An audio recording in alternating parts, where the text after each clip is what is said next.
नमस्कार, इंडी स्पेशल में आपका स्वागत है। मैं हूं आपके साथ मयंक। तो 8 सितंबर यानी कि कल बीजेपी की एक बड़ी बैठक आयोजित होने वाली है। राजगढ़ में ये बैठक होगी जिसमें तमाम पदाधिकारी जुड़ेंगे, साथ ही प्रदेश अध्यक्ष बीडी शर्मा, संगठन प्रभारी, तमाम लोग इस बैठक में जुड़ेंगे। इसको लेकर तमाम तरह की अटकलें लगाई जा रही हैं कि आखिर ये राजगढ़ में बैठक का आयोजन क्यों किया जा रहा है। जिस तरह से बात की जाए, संगठन को मजबूत करने को लेकर तमाम बैठकें हम लगातार भारतीय जनता पार्टी की तरफ से देख रहे हैं। तो क्या इसके पीछे जो मुख्य लक्ष्य है वो संगठन को मजबूत करना है या फिर कुछ और है? तो तमाम तरह के सवाल हैं इस पूरे मामले को लेकर। जिस तरह से ये बैठक आयोजित की जा रही है, कहा जा रहा है कि इसमें 55 पदाधिकारी शामिल होंगे।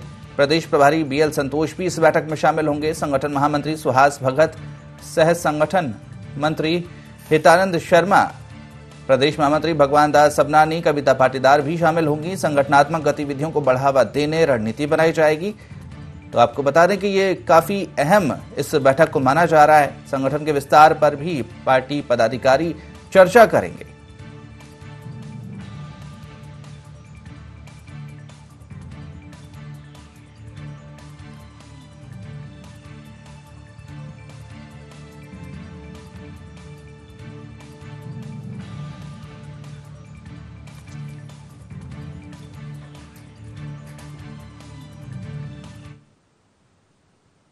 तो निश्चित तौर पर एक बड़ी बैठक इसको माना जा रहा है भारतीय जनता पार्टी की तरफ से। संगठन को विस्तार को लेकर इस पर पूरी चर्चा की बात सामने आ रही है। तो इसी पर चर्चा करेंगे। हमारे साथ में वरिष्ठ पत्रकार अभी गौरव चतुर्वेदी जुड़ गए हैं। गौरव जी, जिस तरह से अब कल एक बैठक आयोजित होने वाली है भारतीय जनता पार्टी के संगठन की, तो कितनी महत्वपूर्ण सबसे पहले इस बैठक को माना जाए? देखिए, भारतीय जनता पार्टी में इस तरीके के प्रयोग हमेशा से होते आए हैं। राजधानी मुख्यालय को छोड़ करके वो अन्य जगह पर जाते हैं और कार्यकर्ताओं, पदाधिकारियों के साथ बैठक करके जो स्थानीय कार्यकर्ताओं हैं उनके साथ संपर्क बढ़ाने का काम करते हैं। वहां की जो कमजोरियां हैं उन्हें दूर करने का प्रयास करते हैं। तो स्वाभाविक तौर पर इसे यह तो माना जा सकता है कि संगठन को मजबूत करने की दृष्टि से भारतीय जनता पार्टी ये कदम उठा रही है। जी, तो जैसे कि आप कह रहे हैं कि संगठन को मजबूत करने की दिशा में भारतीय जनता पार्टी लगातार कदम उठा रही है, लेकिन जिस तरह से अगर बात की जाए, जैसे कि आपने ये बताया कि हमेशा मुख्यालय से अलग अलग जगह चुनती है भारतीय जनता पार्टी संगठन को मजबूत बनाने के लिए। कहीं ना कहीं जिस तरह से जो बैठकें देखने को मिलती हैं, तो कहीं ना कहीं इसी का फायदा भारतीय जनता पार्टी को मिलता नजर आता है। कहीं ना कहीं जितने चुनाव होते हैं, अगर मध्य प्रदेश की अगर बात की जाए, तो जिससे पिछले 15 सालों चुनाव में भारतीय जनता पार्टी यहाँ पर जीती है, फिर हालांकि एक बार हार का सामना करना पड़ा, लेकिन उसके बाद में एक बार फिर सत्ता में आ गई। तो क्या इसी का जो फायदा है कि आप संगठन को ज्यादा मजबूत बनाते हैं, आप हर जगह पहुंचकर वहां के कार्यकर्ताओं को हमेशा एक्टिव रखते हैं? देखिए, जब पार्टी के बड़े नेता एक साथ एक जगह पर एकत्रित होते हैं तो वहां के जो स्थानीय कार्यकर्ता हैं वो पार्टी के नेताओं के साथ इंटरेक्ट होते हैं, उनके बीच में संवाद बनता है और इस संवाद के बहाने संपर्क बढ़ते हैं। और फिर लगातार इस तरीके के प्रयोग जब वो कार्यकर्ता भोपाल आते हैं या उनके क्षेत्रों में जाते हैं तो बड़े नेताओं के संपर्क में रहते हैं, टेलीफोनिक संपर्क में रहते हैं।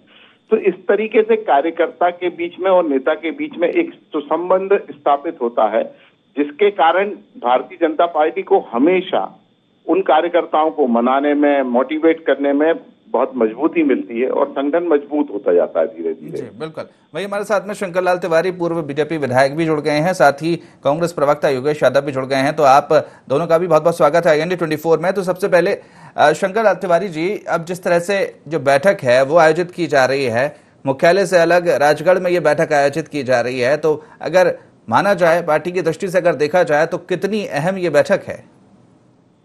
देखिए, हमारी भारतीय जनता पार्टी की प्रत्येक बैठकें कोई न कोई कार्य दिशा और परंपरागत तरीके से पार्टी के एजेंडे को किस ढंग से और जमीन में ले जाना है, वर्तमान में सरकार के कार्यक्रमों को ले जाना है और वहाँ की और भी अन्य जो परिस्थितियां हैं राजनीतिक, सामाजिक, उनका भी जब वहाँ भोपाल को छोड़कर दूसरे स्थान में बैठक होती है तो ये सारी बातें आती हैं सामने।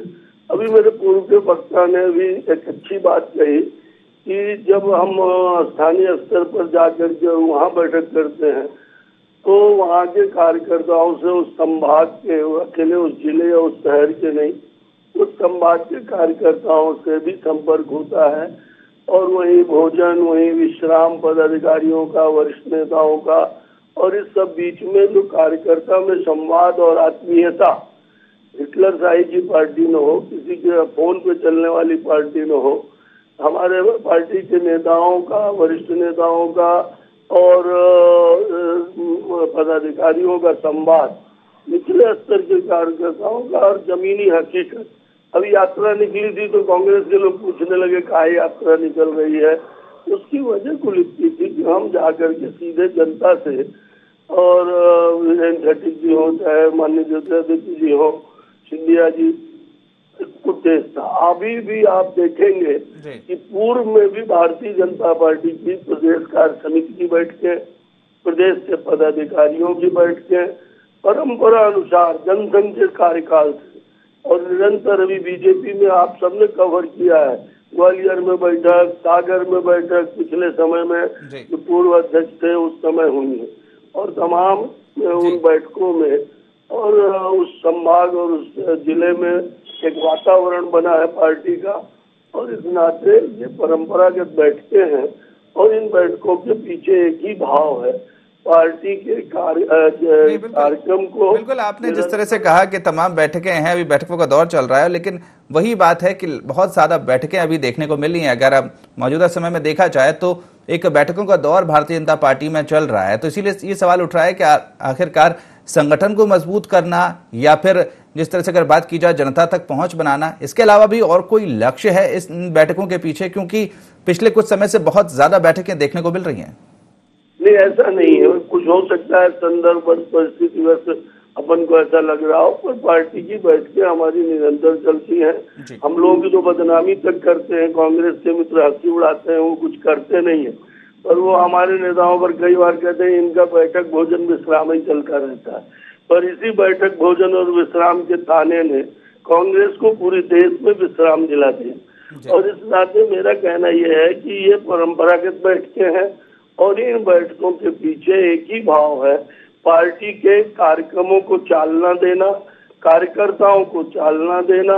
और जो पार्टी की बैठकें हैं वो अकेले भोपाल में न हो, प्रदेश के सुदूर स्थानों में हो। ये बैठकें सतना में पहले पूर्व में कई बार हुई, रीवा में हुई, विंध्य क्षेत्र में, मध्य भारत के तमाम जिलों में।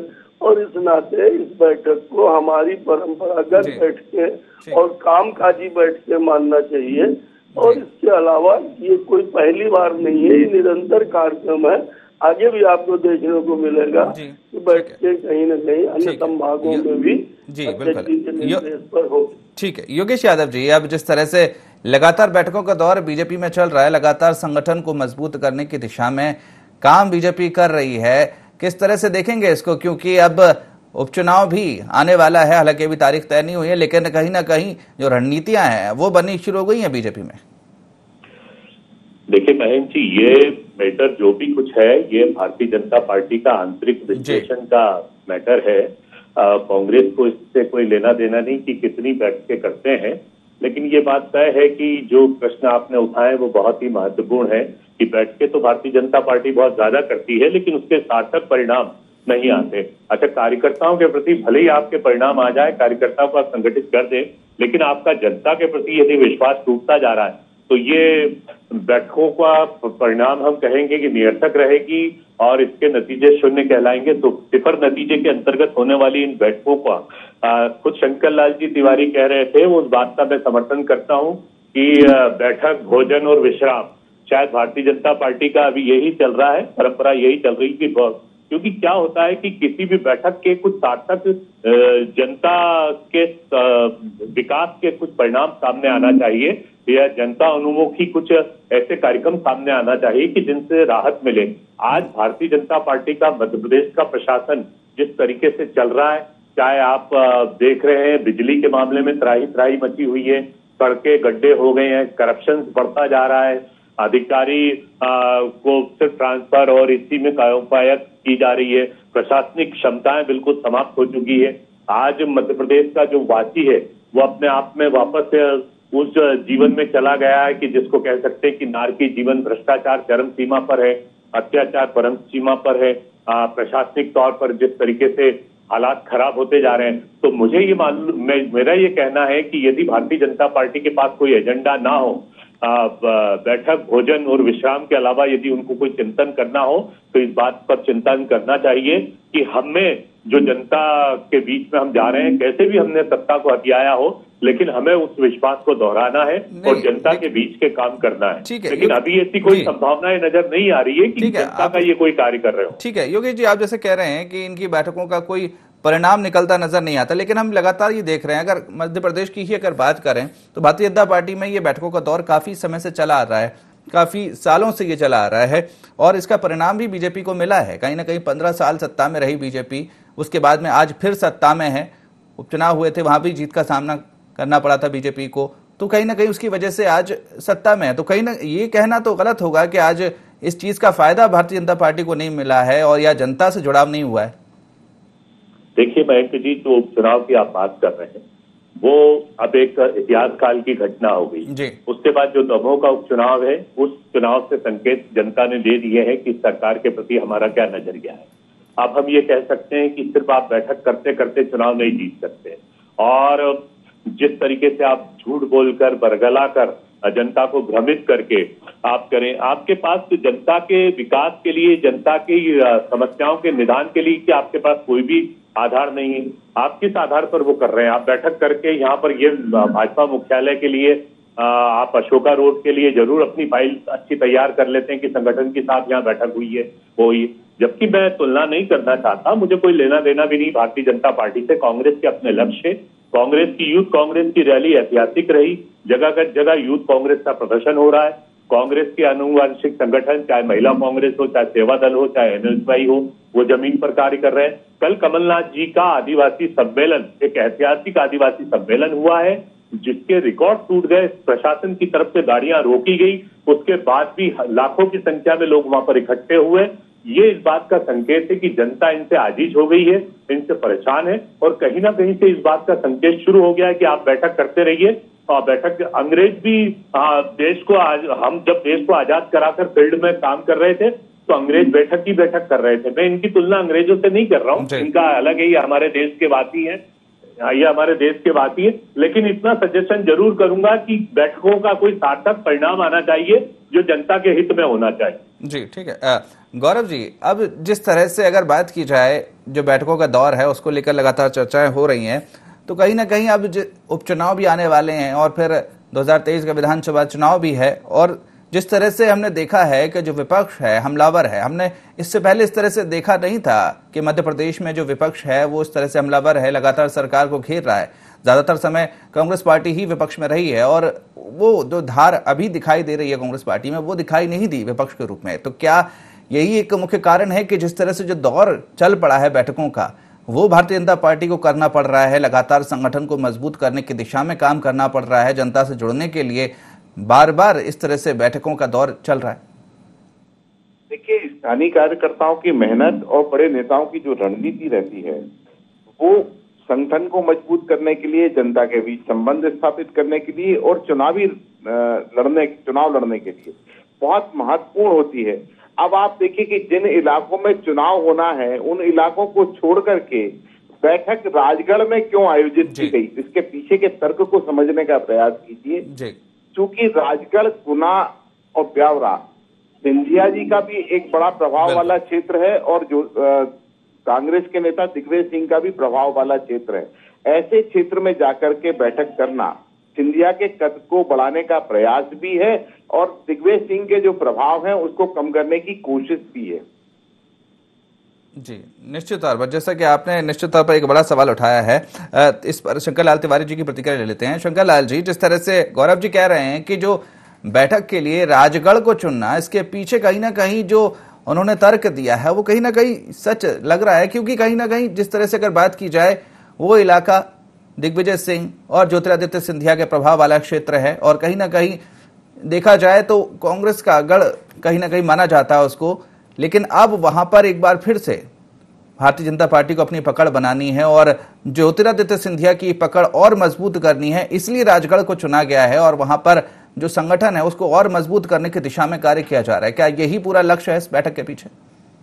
देखिए, मैं गौरव जी की बात को काट नहीं रहा हूँ, पर कांग्रेस के ना गढ़ बचे हैं न किले बचे हैं, और ये कहना कि राजगढ़ जिले में या उसके आसपास दिग्विजय सिंह का बहुत प्रभाव है, मैं सोचता हूँ ये कभी की कोई पुरानी बात रही होगी राजाशाही और सामंतशाही के जमाने में। आज राजगढ़ जिले में भी भारतीय जनता पार्टी चुनाव जीतती रही है। और याद होगा लोगों को, गौरव जी को भी याद होगा कि दिग्विजय सिंह भी चुनाव माननीय प्यारेलाल जी खंडेलवाल जो संगठन मंत्री थे, पार्टी के पूर्व बड़े वरिष्ठ नेता थे, पार्टी को खड़ी करने वाले लोग थे, जब उनने पर्चा भर दिया और खड़े हो गए तो दिग्विजय सिंह की चुनावी हार हुई। और इसलिए कोई कड़ी और किला अब बचे नहीं है।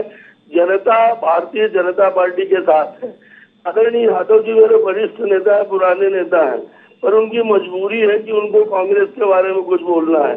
वो लजाते दबी जवानी बोलते हैं बीजेपी का आंतरिक मामला है, हमें कोई लेना देना नहीं है, और फिर वो हमको श्राप भी दे रहे हैं।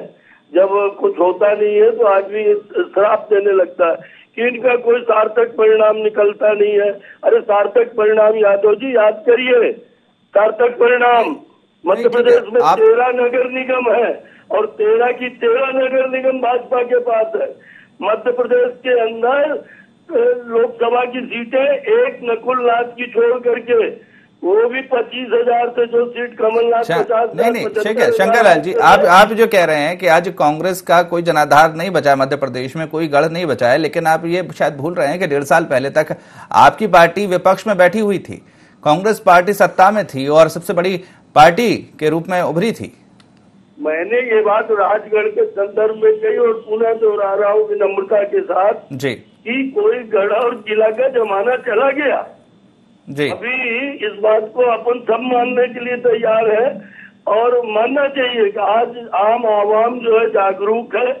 और जो अभी इन्होंने कहा कि भारतीय जनता पार्टी वो भैया 15 महीने तुम सरकार में रहे, 2 बरसात तुमने देखी, एक बार भी सड़कों के गड्ढे नहीं भरवाए, मेंटेनेंस नहीं करवाया। हर बरसात के बाद और सड़कों का मेंटेनेंस होता है। हमको 3 साल का मेंटेनेंस इस बार इकट्ठा कराना पड़ रहा है। और अभी माननीय मुख्यमंत्री जी ने शिवराज सिंह जी ने कहा है कि सड़कों के मामले में पूरी तरीके से बजट की व्यवस्था और हम सड़कों को ठीक करा रहे हैं और सड़कों में निरंतर काम चालू है। केंद्र से भी जो नेशनल हाईवे के सड़कें हैं, माननीय गडकरी जी ने भी और अन्य विभागों से भी काफी राशि और बजट मिल चुका है जिसमें काम चल रहे हैं। और इसलिए कांग्रेस ठंडे बस्ते में है। अब उन्होंने एक बात कही, वो युवक कांग्रेस के प्रदर्शन हो रहे हैं। हम सब उन प्रदर्शनों को देख रहे हैं। इनके 15-50 लड़के सिर्फ हंगामा और सिर्फ न्यूसेंस क्रिएट करने के अलावा कुछ नहीं कर रहे हैं। ठीक है, आप कह रहे हैं न्यूसेंस क्रिएट कर रही है कांग्रेस पार्टी। प्रतिक्रिया ले लेते हैं योगेश जी की। योगेश जी, न्यूसेंस क्रिएट कर रही है कांग्रेस पार्टी, ये कहना है शंकरलाल जी का। यही प्रजातंत्र के मूल्यों को ध्वस्त करने की जो प्रणाली है भारतीय जनता पार्टी। यदि हम सड़क पर आए तो इनको न्यूसेंस नजर आता है। और ये जब 50 रुपए पेट्रोल हुआ था तो ये साइकिल पर आ गए थे, तो उसको ये बड़ा जन आक्रोश और जन आंदोलन कहते थे। मैं कहता हूं ना कि पेट्रोल के भाव, डीजल के भाव पर एक बार फिर शिवराज सिंह की साइकिल चलाइए, जो बड़े नेता है वो सब साइकिल चलाइए। लेकिन ये चलिए विषय इतर बातचीत हो जाएगी। मैं दूसरी बात करना चाहता हूँ। आदरणीय शंकरलाल जी तिवारी जिस तरीके से दिग्विजय सिंह जी की प्रामाणिकता पर प्रश्न चिन्ह उत्पन्न कर रहे थे, तो ये कोई मापदंड नहीं होता। एक लोकप्रिय नेता को कभी कभी कुछ ऐसे अब कारण हो जाते हैं। प्यारेलाल जी खंडेलवाल की हार को वो गिना रहे थे। इतिहास में दर्ज है कि बहुत महान नेता और लोकप्रिय नेता बहुत कभी कभी बहुत ही अपने से कम कद के व्यक्ति से चुनाव हार गए, और ये इतिहास में दर्ज है। इंदिरा जी भी चुनाव हार गई थी राजनारायण जी से, आप अच्छी तरह जानते हैं। और इतिहास में बहुत सारे ऐसे नेता हुए हैं जिनका कद बहुत राष्ट्रीय स्तर, अंतर्राष्ट्रीय स्तर का था, वो छोटा सा चुनाव हार गए, लेकिन उनकी लोकप्रियता में कोई कमी नहीं है। आपके अटल बिहारी वाजपेयी भी ग्वालियर से चुनाव पराजित हुए थे और उसके बाद वो प्रधानमंत्री बने, तो आप ये भी कह सकते हैं कि वो भी अलोकप्रिय व्यक्ति रहे।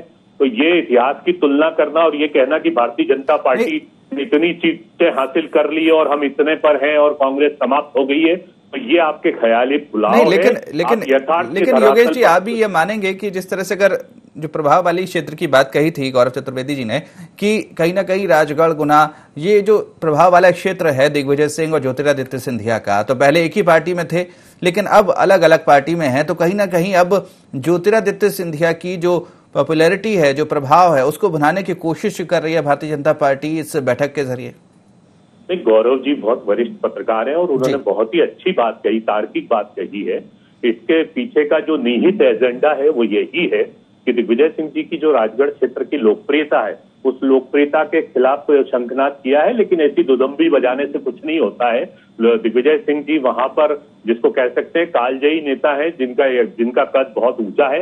हाँ, इसमें संशोधन जरूर ये करना चाहूंगा कि भारतीय जनता पार्टी में एक आंतरिक राजनीति शुरू हो गई है। जब सिंधिया जी अपने दौरे भारतीय जनता पार्टी के उन क्षेत्रों में कर रहे हैं जहां भारतीय जनता पार्टी का गढ़ है, चाहे वो इंदौर है, उज्जैन है या महाकौशल क्षेत्र है, तो भारतीय जनता पार्टी को इस बात की आंतरिक चिंता हो गई है कि कहीं ना कहीं से दिग्विजय ज्योतिराज सिंधिया अपनी लोकप्रियता बढ़ाने की कोशिश कर रहे हैं। इसलिए आंतरिक राजनीति को करने के लिए जान करके राजगढ़ गुना क्षेत्र में ये बैठक को आयोजित किया गया कि हम आपके प्रभाव वाले क्षेत्र में जाने की कोशिश करेंगे। नहीं, लेकिन आप ये कह रहे हैं कि ज्योतिरादित्य सिंधिया खुद अपनी पॉपुलैरिटी बढ़ाने की कोशिश कर रहे हैं, लेकिन उनको तो खुद पार्टी कहीं जन आशीर्वाद यात्रा में भेजती है या फिर दूसरे काम सौंपती है, तो पार्टी तो खुद उनकी लोकप्रियता बढ़ा रही है। देखिए, आप ये अच्छी तरह जानते हैं कि भारतीय जनता पार्टी के अंदर भीतर क्या चल रहा है। ये ऊपर से ढकी गई राख है, अंदर से चिंगारी धधक रही है। सब अच्छी तरह जानते हैं कि ज्योतिराज सिंधिया एक महत्वाकांक्षी नेता है और उनकी महत्वाकांक्षा को शिवराज सिंह जी भी समझ रहे हैं, नरेंद्र मोदी जी भी समझ रहे हैं कि कहीं ना कहीं से तो ये इस तरीके की एक आंतरिक जो विद्वेष चल रहा है पार्टी में, क्या जरूरत थी कि राजगढ़ जिले में ही बैठक करने की किया। आप इसको विपरीत ढंग से गौरव चतुर्वेदी जी मेरी भावनाओं को समझ रहे होंगे कि आप कद बढ़ाने की बात कर रहे हैं। बिल्कुल, उनसे ही समझ लेते हैं। आपने जो सवाल उठाया गौरव चतुर्वेदी जी से ही पूछ लेते हैं। गौरव जी, क्या कहेंगे योगेश जी ने जो बात कही है उस पर आप? देखिए, राजगढ़ जिले से लगभग 15 विधानसभा सीटें लगी हुई हैं, जो 2-3 जिलों को मिलाकर के बनती, शाजापुर, राजगढ़, गुना और अशोकनगर की। इनमें से 8 सीटें कांग्रेस के पास हैं आज की तारीख में। भविष्य में अगर सरकार में भारतीय जनता पार्टी को लौटना है तो उन 8 सीटों को घटाना होगा कांग्रेस की, क्योंकि इस तरीके के छोटे छोटे प्रयोग करके अपनी सीटें बढ़ाने का काम भारतीय जनता पार्टी लगातार करती आई है। और आप देखेंगे कि जब भारतीय जनता पार्टी की लोकसभा में 2 सीटें होती थी तो इसी पैटर्न को काम करते हुए उन्होंने अपनी सीटों को आज की तारीख में पूरे राष्ट्रीय स्तर पर अपना जनाधार बनाया। मध्य प्रदेश में भी यही प्रयास किया जा रहा है। पिछले लोकसभा चुनाव के पहले की बात करें तो मध्य प्रदेश में उन्होंने टारगेट बनाया था कि इस बार कांग्रेस को एक भी सीट नहीं जीतने देंगे, तो गुना की सीट हारे थे और सिर्फ कमलनाथ की सीट कांग्रेस जीत पाई थी। तो इस तरीके के प्रयोग करती है भारतीय जनता पार्टी, लगातार कार्यकर्ताओं से इंटरेक्शन करती, कार्यकर्ताओं को मोटिवेट करती है और फिर वहां पर अपना जनाधार बढ़ाने का प्रयास करती है। जी, निश्चित तौर पर। लेकिन जिस तरह से अगर दिग्विजय सिंह और ज्योतिरादित्य सिंधिया की आपने बात कही थी, यहाँ पर जो प्रभाव वाली बात, तो क्या इन बैठकों के जरिए जो बीजेपी चाह रही है कि ज्योतिरादित्य सिंधिया का प्रभाव ज्यादा बढ़ाया जाए, क्या उसमें कामयाब होती नजर आ रही है?